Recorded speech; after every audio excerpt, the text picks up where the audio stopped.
Assalamualaikum warahmatullahi wabarakatuh. Bagaimana kabar kalian? Alhamdulillah, harus semangat dong.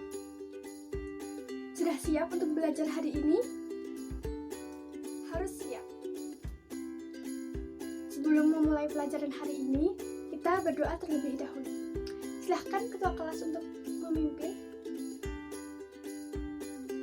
Tahu hari ini kita akan mempelajari materi apa?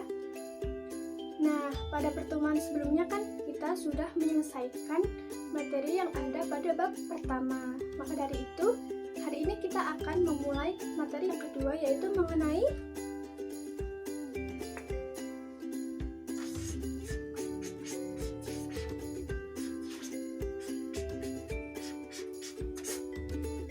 cerpen. Oh, nggak kelihatan ya? Tidak apa-apa. Nah, pasti anak-anak sudah tidak asing ya dengan istilah cerpen ini. Karena mungkin barangkali SMP sudah dipelajari atau bahkan SD dulu sudah mempelajarinya atau sekedar membaca. Jadi, nanti Ibu akan membagi materi cerpen ini menjadi 3 submateri.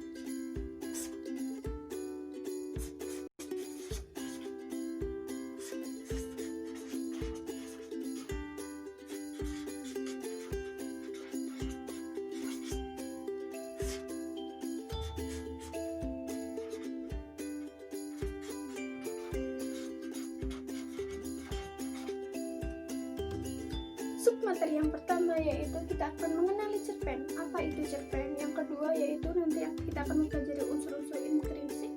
Dan yang ketiga, nah, siapa yang tahu apa itu cerpen?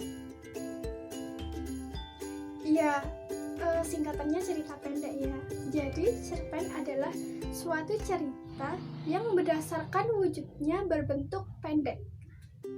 Ada yang tahu ciri-cirinya?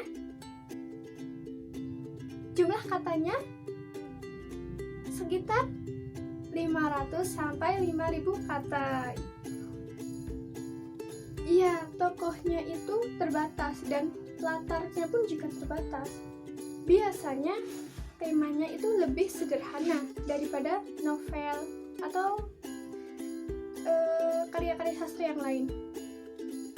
Nah, yang bisa diingat, kita hanya membutuhkan waktu 10 menit saja kurang lebih ketika membaca cerpen itu. Sudah paham ya anak-anak mengenai itu unsur-unsur intrinsik dalam cerpen. Jadi unsur-unsur intrinsik dalam cerpen itu adalah unsur-unsur yang ada di dalam cerpennya.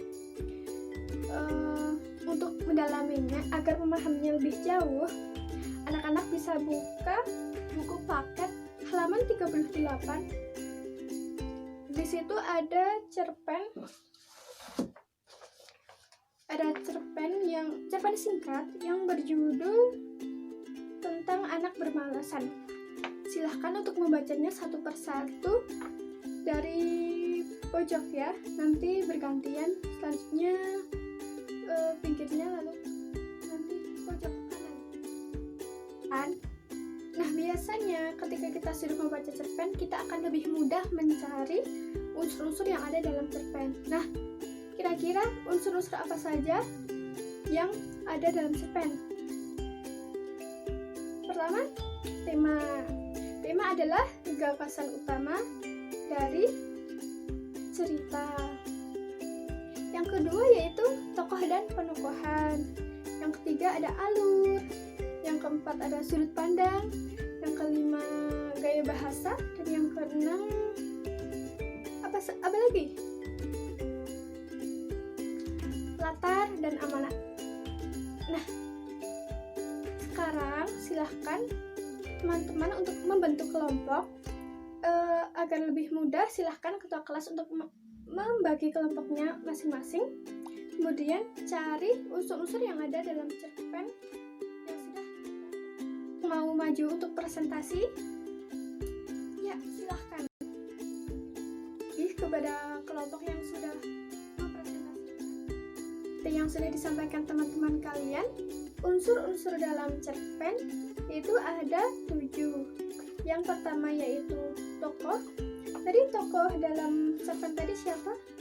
Ya, Banu dan Ibu. Yang kedua yaitu tema. Tema dari cerpen tadi yaitu motivasi. Yang ketiga yaitu ada latar waktu, latar tempat, latar suasana. Latar waktunya di pagi hari, latar tempatnya di rumah dan di sekolah. Dan yang ketiga yaitu alurnya maju. Sudut pandang yang dipakai yaitu sudut pandang orang ketiga. Gaya bahasanya mudah dipahami karena jelas dan lugas. Amanatnya yaitu agar tidak bermalas-malasan. Bagaimana? Sudah paham? Ada yang ingin ditanyakan? Kalau tidak ada yang ditanyakan, kita lanjut ke submateri yang ketiga yaitu nilai-nilai dalam cerpen. Karena waktunya sudah akan habis, maka materi mengenai nilai-nilai dalam cerpen ini akan dijadikan sebagai penugasan. Silahkan anak-anak mencari nilai-nilai kehidupan dalam cerpen yang sudah kita baca tadi. Kemudian ditulis di buku tugas masing-masing. Ya, tugasnya individu. Untuk laporan presentasi tadi, silahkan untuk dikumpulkan di Ibu karena akan Ibu nilai.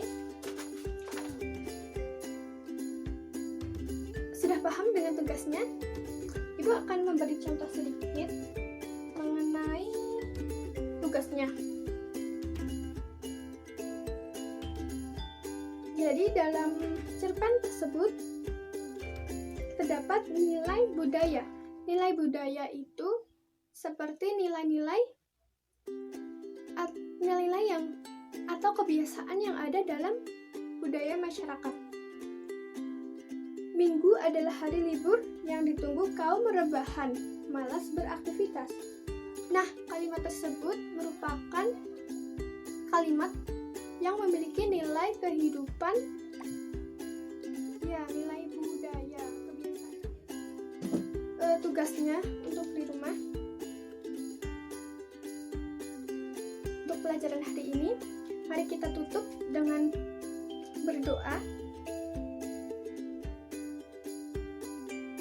Sekian dari Ibu, apabila ada kesalahan, Ibu mohon maaf. Wassalamualaikum warahmatullahi wabarakatuh.